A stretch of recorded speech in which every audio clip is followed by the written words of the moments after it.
للشيطان وليا قال أراغب أنت عن آلهتي يا إبراهيم لئن لم تنته لأرجمنك واهجرني مليا قال سلام عليك سأستغفر لك ربي إنه كان بي حفيا. وهذا الإسلام يدلون لك يوكو إبراهيم عليه السلام يجري نام أمبيايوه محمد غريرا kureka ibandikanya Imana kandi amwibutsa gutinya Imana no kuyigandukira, amwereka yuko agomba kureka gusenga ibigirwamana ahubwo akemera Imana imwe, ndetse amubwira yuko natabireka afite impungenge yuko azahura n'ibihano bikomeye. Umubyeyi we yamwakirije nabi, amubwira nabi, aramubwira ati ndaguciye nutava ahangaha ureke kumbuza kwisengera ibigirwamana nzakwicisha amabuye. Aravuga ati kandi ndakwirukanye ndaguciye byiteka.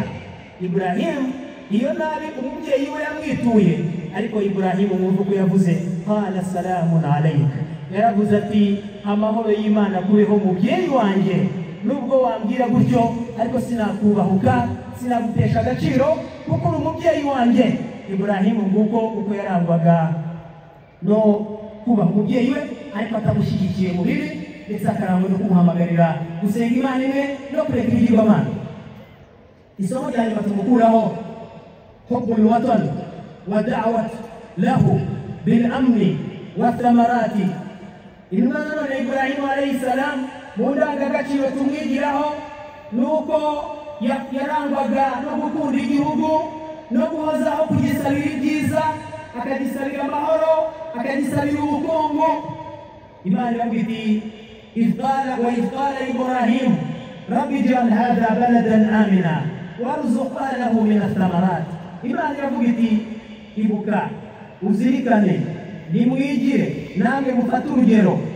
Ubwo Ibrahim yasabaga Allah amubwira ati Mana nyagasani, iki gihugu cyanjye nuje mu muryango wanjye kirimo abanjye, ij'al hadha baladan amina.